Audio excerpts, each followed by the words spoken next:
Okay, let's talk about kids who speak rudely to their parents or their mother. This comes up time and time again. It's a really common problem. So I just want you to know, one, you are not alone. I'm Albiona Rakipi. I'm a parenting coach and I help parents reframe their daily challenges so you can connect with more joy and ease in that parenting process. I've worked with kids for over 20 years. I'm also a parent myself.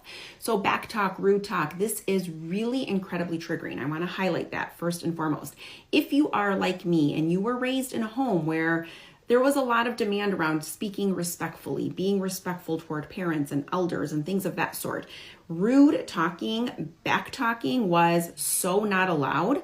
So I think what happens is that when our kids come back at us with something really rude or feisty or snappy, we get triggered very quickly. I made a video about whining and it's kind of the same thing. It takes us from 0 to 60 because we're not creating any awareness around that trigger for ourselves. So we're just biting back. So our kids talk to us rudely and it sounds something like this. Don't talk to me that way. If you talk to me like that one more time, and we start lashing out punishments and we start giving a lot of different things, right? We bite back so fast and what ends up happening is our energy matches their energy and now nobody's really anchored or grounded anymore. And if you have a child who is strong-willed, the minute you bite back, they bite back harder, right? They're going to keep going. So we want to sort of resist that pattern of response. I teach a 4-step process that I call PAR, pause, acknowledge, respond, reflect.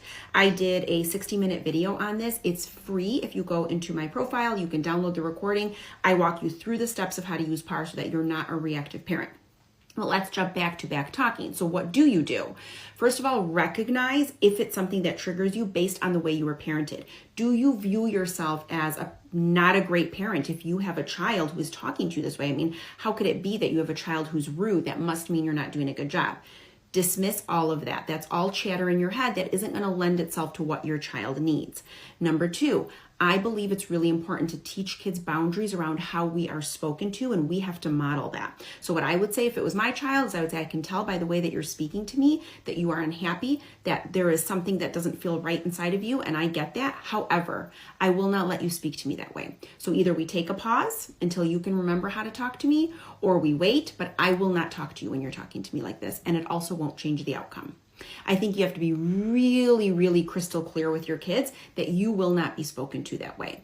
But the only way that that carries value is if you don't bite back and yell at them. Otherwise, you're both doing the same thing. You have to stay grounded and rooted in what you're trying to express to them. So just remember that.